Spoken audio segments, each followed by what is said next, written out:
again, maybe another dumb question, but There are no such things as dumb questions to me. there you go. But what is money? So you've mentioned, credit and money. It's another thing that if I just zoom out from an alien perspective and look at human civilization, it's incredible that we've created a thing that only works because we all agree it has value. So I guess my question is, how do you think about money as this emergent phenomenon, and what do you think is the future of money? You've commented on Bitcoin, other forms. What do you think is its history and future? How do you think about money? There are two things that money is for. It's a medium of exchange, and it's a storehold of wealth. Yes.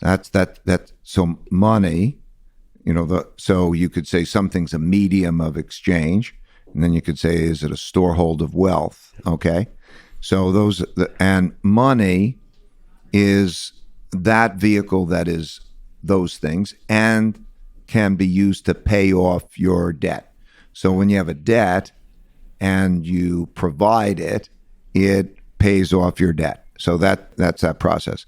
And it's, I apologize to interrupt, but it only can be a medium of exchange or a store of wealth when everybody recognizes it to be of value. That's right. Right. And so you see in the history and around the world, and you go to places.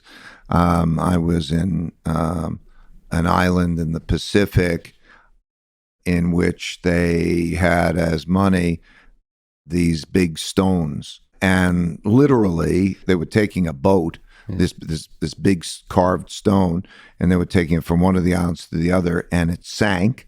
The piece of this big stone, piece of money that they had, and it went to the bottom, and they still perceived it as having value, so that it was, even though it was in the bottom and it's this big hunk of rock, the fact that somebody owned it, they would say, "Oh, I'll own it for this and that." I've seen beads in different places, shells converted to this and mediums of exchange. And when we look at what we've got, you're exactly right. It is the notion that if I give it to you, I can then take it and I can buy something with it. And so it's a matter of perception. Okay. And then we go through then the history of money and the vulnerabilities of money. And what we have is through history, there's been two types of money. Those that are claims on something of value, like the connection to gold or something. That's right. That would be, or they just are money without any connection. And then we have a system now, which is a fiat monetary system. So that's what money is. Then it will last as long as it's kept of value, and it works that way.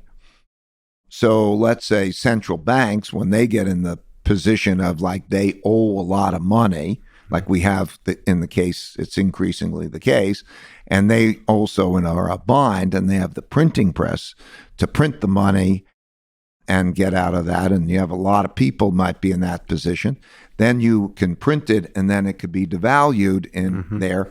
And so history has shown, forget about today, history has shown that no currency